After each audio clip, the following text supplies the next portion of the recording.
The top stories tonight in Y News. Face mask use outside should be made voluntary nationwide according to the IATF. However, this recommendation has yet to become an official policy. As President Bongbong Marcos Jr. concluded his inaugural state visit, the Philippines and Singapore inked a total of 6 accords on different areas of cooperation. The National Privacy Commission has revealed that data aggregators are not likely to be the source of the recent wave of targeted smishing messages that include the recipient's name. Across the world, the rate of different types of cancer among adults under the age of 50 is consistently rising.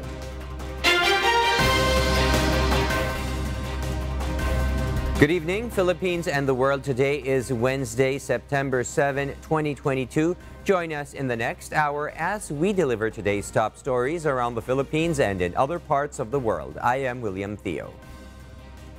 We are also seen in 1,935 satellite monitoring centers nationwide and via live streaming worldwide through the UNTV News and Rescue social media channels. I am Hardy Delgado. First in the news, the Interagency Task Force for the Management of Emerging Infectious Diseases, or IATF, has recommended making the wearing of face masks outdoors voluntary nationwide. However, the nation's health chief advised the populace to hold off on implementing the new policy until President Ferdinand Marcos Jr. issues an executive order. JP Nunez will tell us why. President Bongbong Marcos Jr. has already given verbal approval to the need that face masks be worn in public areas, according to Health Officer in Charge Maria Rosario Vergere. However, before implementing the policy, the President should issue an executive order. This is in accordance with IATF Resolution No. 1, Series of 2022, which recommends lifting the national need for face mask use. The very reason why we are having this press con and initially informing the public of this was because there was this verbal approval from the President when they talked with the Secretary Benhar from the ILG. The IATF recommends to the President, per resolution, that face masks be made optional in open areas that are not crowded and have good ventilation. But those at risk, seniors and people with COVID-19 symptoms are still strongly advised to wear masks outside.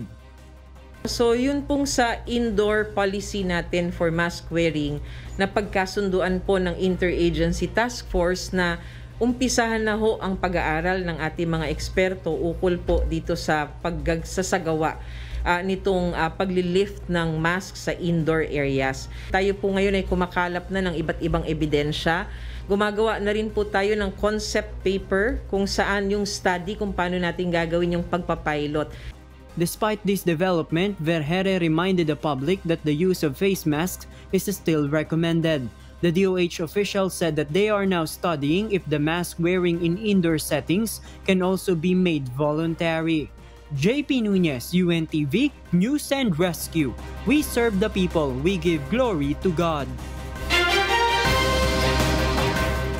A health reform advocate expressed concern that the recommendation to allow optional wearing of face masks might worsen the complacency of Filipinos amid the pandemic. The recommendation, according to Dr. Anthony Leachon, would make it even harder to encourage Filipinos to take a booster and second booster shot.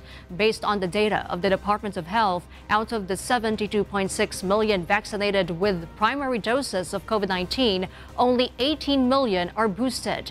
However, Press Secretary Trixie Cruz Angeles says the optional wearing of face mask will be piloted in selected areas, and senior citizens, including the immunocompromised, should still wear face masks.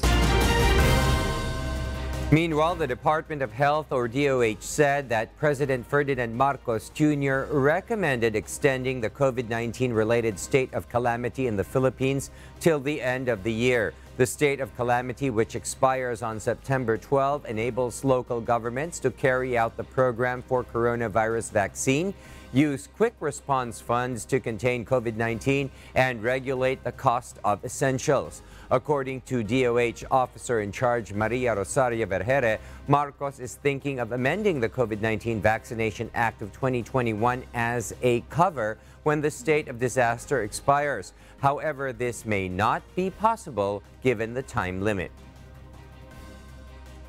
Cannot have this 1 month para magawa natin yun. So sabi niya, he recommends na siguro dapat i-extend na lang hanggang matapos ang taon. China has approved the use of confidenceair as an inhaled COVID vaccine for emergency use. The nasal spray vaccine uses adenovirus that prompts the body how to fight COVID, which is similar to its injected vaccine. It is inhaled as a fine mist and can provide good protection after just one breath, according to the vaccine developer CanSino Biologics.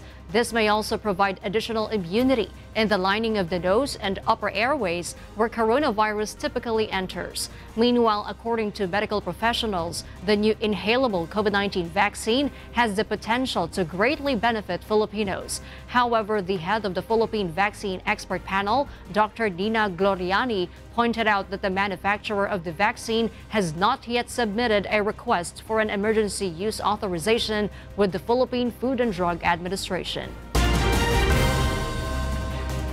The Singapore business community is called upon by President Bongbong Marcos to invest in the Philippines.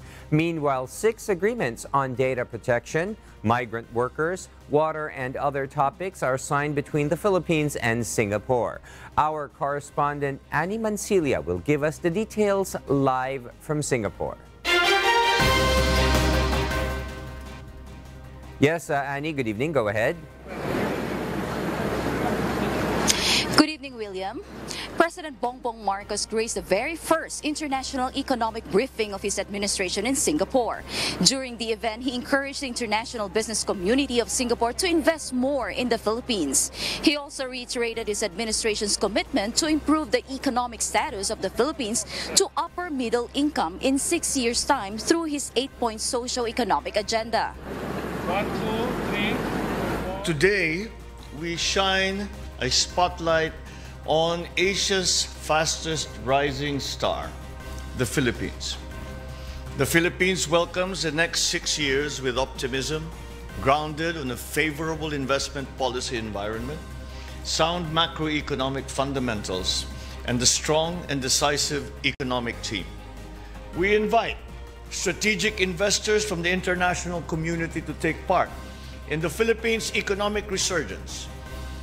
We will change the game by structural reforms that we have set in place to allow for wider participation in our industries. The President is confident the Philippines is heading towards a strong recovery and more competitive investment destination. In the next few years, our economy is expected to outperform our regional peers. My administration is committed to establishing an even more competitive business climate conducive to high-value investments. His economic managers extensively discussed the economic performance and investment opportunities in the Philippines before the Singaporean business and finance communities. Before departure for the Philippines, a roundtable discussion with some businessmen in Singapore was also held by PBBM. Meanwhile, 6 agreements were signed between the Philippines and the Singapore today, including the Memorandum of Understanding on Cooperation in Personal Data Protection, collaboration on business opportunities of the development of New Clark City, water collaboration between the Metropolitan Waterworks and Sewerage System of the Philippines and Public Utilities Board of Singapore, as well as arrangement between the Singapore Armed Forces and Armed Forces of the Philippines concerning the assignment of a team to the Regional Counter-Terrorism Information Facility in Singapore. Also, digital cooperation and joint communique between the Department of Migrant Workers of the Philippines and the Ministry of Health of Singapore on the recruitment of Filipino healthcare workers. William? Yes, thank you. Annie Mancilia reporting live from Singapore.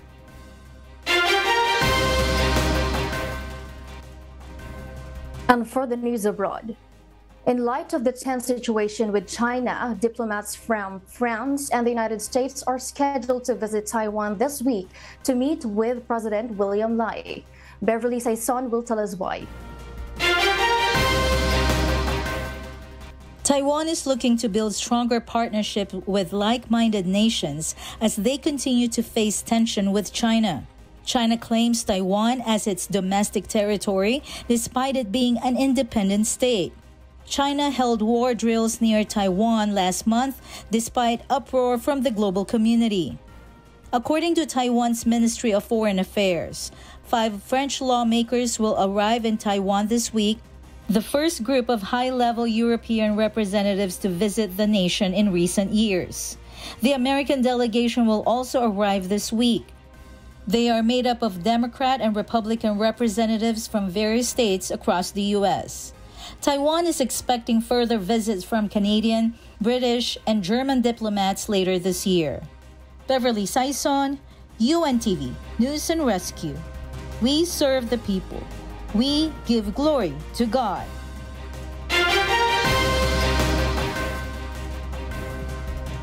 As thousands of people were evacuated to makeshift shelters and heavy rains threatened to trigger further landslides, the death toll from a powerful earthquake that shook southwest China increased to 74. The U.S. Geological Survey said that a magnitude 6.6 earthquake struck Sichuan province on Monday at a depth of 10 kilometers, around 43 kilometers southeast of the city of Kangding. According to official broadcaster CCTV, more than 21,000 people have been evacuated from locations vulnerable to landslides or building collapse. Rescuers are still searching for earthquake survivors in the country's rugged southwest, with scores of people thought to be trapped or missing. The China Meteorological Administration issued a warning that heavy rainfall will fall in earthquake-affected regions through Thursday and that landslides would make rescue efforts more difficult.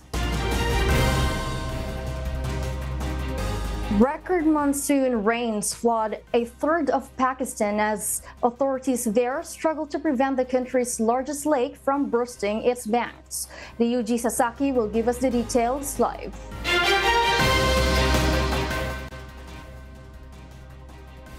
Yes, the Yuji. Good evening, Mariel. After 3 breaches of Manchar Lake's banks, over 100,000 people in Pakistan have been displaced and rescue teams continue to evacuate those at risk of drowning. The lake was breached on Sunday in hopes of preventing it from bursting and inundating the more densely populated areas, which Irrigation Minister Jamkan Shoro said was their target. While villagers were warned beforehand of the planned breaches, local sources indicate that not everyone were taken to safety in time, as some were faced with the hard choice of leaving their homes or livestock behind. Damaged roads have also delayed and rescue operations, compounding the lack of resources and relief efforts for the 33 million Pakistanis affected. The floods have killed over 1,300 people, including 458 children since June. Mariel, while Pakistan only produces less than 1% of global greenhouse emissions, it is extremely vulnerable to the effects of climate change due to its geography. Back to you, Mariel. Thank you to Yuji Sasaki for that live report. 10 people have died in South Korea as a result of Typhoon Hinnamnor, according to authorities, after the storm battered the southern coast with powerful waves and torrential rain this week. Streets and buildings were flooded as the typhoon, one of the worst hit the nation in decades, swept through on Monday and Tuesday. Hinnamnor forced more than 4,700 people to flee their homes for safety, and it destroyed around 12,000 homes and buildings. Search and rescue operations continued today, and authorities said 2 people were still missing. We'll share more global stories with you later, but for now, back to you, Harleen and William. Thank you, Marielle. Data aggregators are unlikely to be the source of the new surge of targeted smishing messages that include the recipient's identity, according to an early inquiry by the National Privacy Commission. Data aggregators are platforms for data mining that disseminate commercial information online. In addition to search engines like Google, they also gather and distribute business data from a wide range of sources. Data aggregators are hired by telcos. The smishing messages appear to have been sent using specific mobile numbers registered to certain texting services, as confirmed with the telecommunications companies. The NPC is closely collaborating with telecommunication providers to develop defenses for the recent influx of targeted smishing messages. Telecom firms have taken tangible action by blocking known cell phone phones that distributed smishing texts. And to identify the persons responsible for the text scams, the Philippine National Police applied for cyber warrants in court. PNP spokesperson Police Colonel Jean Fajardo stated that once the perpetrators have been identified, charges would be filed. Additionally, Colonel Fajardo reminds the general public to be vigilant and to avoid reading emails or clicking on any links coming from unidentified sources.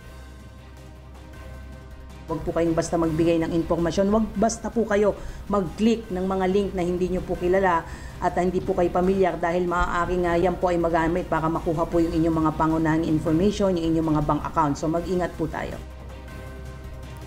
The PNP once more stated its support for the SIM card registration proposal made by several legislators.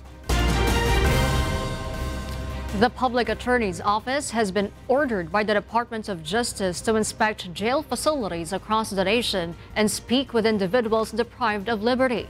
This is a part of the department's plan to decongest the nation's jail facilities. According to the 2021 audit report of the Commission on Audit of the Bureau of Jail Management and Penology, there were 125,000 more people in jail facilities in 2021 than there were in 2020. 337 out of the 474 jail facilities, or 71%, are already full, with the new Bilibid prison seeing a 330% congestion rate. DOJ Secretary Jesus Crispin Remulla said during the budget briefing of the House Committee on Appropriations in Congress that they also increased the proposed budget for the Public Attorney's Office to provide better service to the public. Hiningi ko sa kanila na ikutin po ang lahat ng mga kulungan at alamin kung sino ho pwedeng pakawalan na ng mas maaga, sapagkat ang congestion po ay kadalasan po ay cost po niyan ay inefficiency ng maraming bagay. Kaya andyan po ang Public Attorney's Office upang alamin po ang kondisyon ng bawat nakakulong po. In other news, the Commission on Higher Education, or CHED, reveals that it has halted its Study Now, Pay Later program, as of most of its borrowers were unable to pay back their loans. Harleen Delgado reports. The Commission on Higher Education, or CHED, has stopped its Study Now, Pay Later program after it suffered an extremely low repayment rate from its student borrowers. CHED Chairperson Prospero De Vera said in today's hearing of Senate Committee on Higher, Technical and Vocational Education that the payment rate was less than 10%. The CHED has stopped the Study Now, Pay Later program because it is a Study Now, Pay Never program, Mr. Chair. The government was unable to collect because after the students graduate, government is unable to go after them anymore because if they don't get jobs after they graduate, how can they pay their loans? De Vera says students can still avail of loans through its attached agency, the Unified Student Financial Assistance System for Tertiary Education, or UNIFAST. No collateral is required, but students will have to pay their loans while they are still enrolled. However, the CHED chief says there were practically no takers for this type of loans, which he did not elaborate. Paano yun? Saan niya kukunin? It is a system similar to what some of our universities like UP is implementing now. UP has a loan program where the students borrow, and if they pay it within the school year, there is no interest. Otherwise, they have to pay it before they graduate. They cannot graduate if it is not fully paid. This is better, Mr. Chair, than the study now, pay later program before. Last month, Senate Deputy Minority Leader Risa Hontiveros filed a resolution seeking to investigate the alleged questionable releases under UNIFEST worth 7 billion pesos flagged by the Commission on Audit. Harleen Delgado, UNTV News and Rescue. We serve the people. We give glory to God.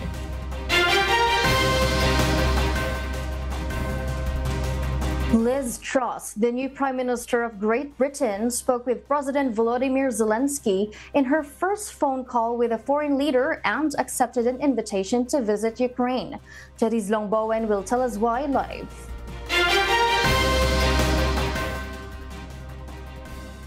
Yes, Jadis, good evening. Good evening, Marielle. UK Prime Minister Liz Truss wishes to affirm her steadfast support for Ukraine's fight against Russia and deemed that a visit to the country is warranted. PM Truss emphasized to President Volodymyr Zelensky that the country can rely on the United Kingdom's assistance in the long run. Britain has been one of the most active international backers of Ukraine, sending 7,000 anti-tank weapons, hundreds of soldiers wearing masks, and armored battle vehicles. The Ukrainian president stated in a statement their goal is to stop the aggression and bring forth justice. Furthermore, the two leaders agreed that it is crucial to protect the Belfast Agreement after talking about a variety of domestic issues.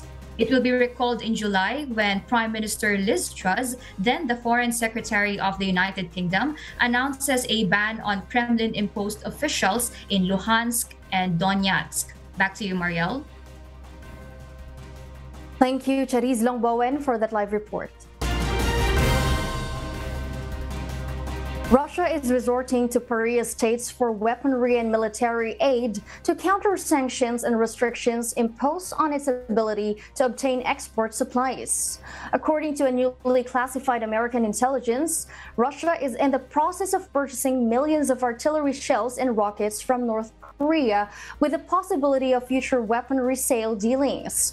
National Security Council spokesman John Kirby said there were no signs that the purchase of the weapons had really taken place or that any North Korean weapons had reached the Ukrainian battlefield. The conversations alone, though, were just another sign of how desperate Russian President Vladimir Putin is becoming.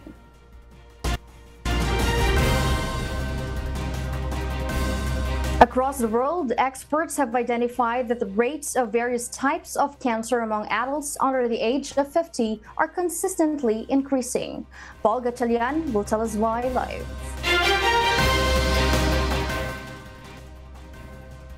Yes, Paul? Marielle, researchers from Brigham and Women's Hospital in Massachusetts, USA, conducted a study which showed that the early onset of cancers diagnosed before the age of 50 in today's generation is strongly linked to people being born at a later time. Physician scientist Tuhi Ogino of the Department of Pathology at Brigham calls this the birth cohort effect, wherein each generation becomes more and more exposed to certain risk factors while they are still young. Ogino adds that this risk will only increase for the generations to come. 14 types of cancer were included in this study, including cancers of the kidney, liver, breast, colon, pancreas, and esophagus. It was noted that the rise in the prevalence of these cancers drastically rose in the 1990s as changes in diet, lifestyle, microbiome, and environmental exposures also substantially changed over the decades. Specifically, Tomotaka Ugay, lead author with Ogino, adds that the westernized lifestyle and diet with the consumption of alcohol and processed foods is the highest risk factor for 8 of these cancers. Moving forward, Ugay and Ogino will persevere with more longitudinal cohort studies over the decades to closely research as much as they can and hopefully bring more insight for the cancer prevalent for the successive generations. Back to you, Marielle.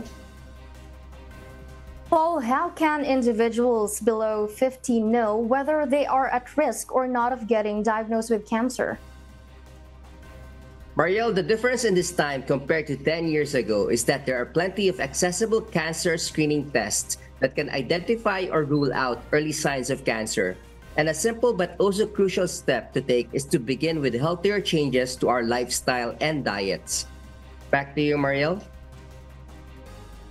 Thank you, Paul Gatchalian, reporting live.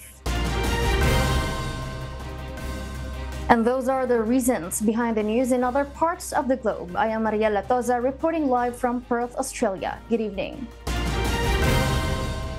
Next week, the Land Transportation Office, or LTO, and its IT provider Dermalog will meet to consider possible solutions for the current problem of LTO's system slowdown, which affects a large number of their clients. Meanwhile, Dermalog disclosed that the LTO system itself is the source of the problem. Dante Amento tells us why live. Yes, Dante? Good evening, Harleen. Attorney Nikki De Vega, spokesperson of Dermalog, disclosed that based on their own independent investigation, several computers at LTO regional offices are allegedly the source of malware. These computers are to blame for the severe traffic or disruptions that slow down the LTO's online transactions for licensing and registration. De Vega added it may also possibly be due to sabotage or inside job. We found out that the slowdown is caused by a computer owned by LTO inside the premises of LTO regional office. So that is very disturbing why that happened. We even reached out to the DICT, and the DICT said, ang preliminary finding nila, it is a network issue. Ang network po ng LTO ay hindi po hawak ng Dermalog. Ang LTO network ay control at nasa responsibilidad po ng LTO. The LTO, however, said that there is current no concrete evidence about sabotage and that they are continuing their investigation into the issue affecting their network. We acknowledge na meron po kaming slowdown, ganyan-ganyan, which is under investigation, but we do not have any conclusions yet. Pero to make the record straight and to clarify, on our end sa LTO, open po ang doors namin with Dermalog. But as a temporary measure, the LTO has given 1 month of extension on the renewal and registration applications. Noong pong malaman po ni ASEC Guadis itong mga issues na ito, nag-issue kaagad po siya ng order para po ma-extend yung validity ng driver's license at yung registration period. So, dito po sa period na ito, inaano po namin sa mga kababayan natin na wala silang babayarang multa or fine for late registration or for yung pong late na pag-renew ng lisensya. The agency meanwhile rejected the claim that LTO Chief Assistant Secretary Teofilo Guadis III wanted to replace Dermalog as its IT provider.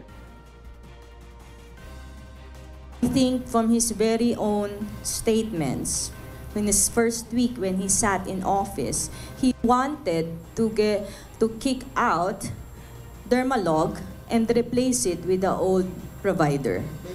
Pagkatignan po natin yung mga statement po ni ASEC Guadis, wala po siyang sinabing ganyan. Harleen, LTO Vice Chairperson for Steering Committee Attorney Sorge Daphne Usita Angustia said they must meet with Dermalog next week to discuss potential solutions to the problem. Back to you, Harleen. Thank you, Dante Amento, reporting live from Quezon City. Our Kasambahay, as the world faces these trying times amid the pandemic caused by coronavirus, we are inviting everyone to join the global prayer for humanity. Good day. I'm Brother Eli Soriano of the members of the Church of God International.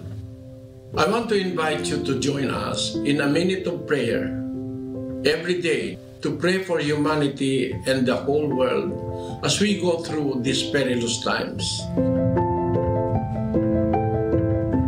While safety measures like washing of hands and strengthening of our immune systems, may help us through this horrible predicament.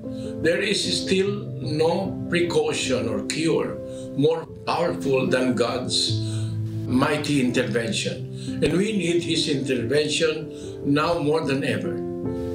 It doesn't matter what religion you are in or what denomination you belong. This is an invitation for all the people around the world who cares for the future of their family, friends, loved ones, and humanity as a whole. Everybody is welcome to pray with us. For more details, you can check out the description box below. Thank you very much, and I hope to hear from you soon. May God bless you.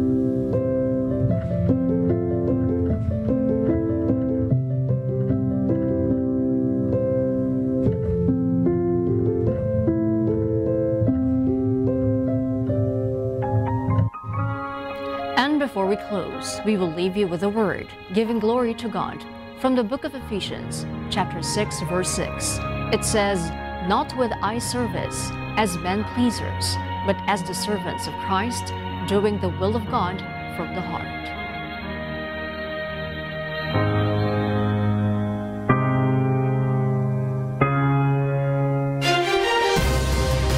Those are the reasons behind the news, September 7, 2022. Reasons we deliver to you as they unfold. I am Hardy Delgado. And because we need to know, we will always ask why. I am William Theo. We serve the people. We give glory to God.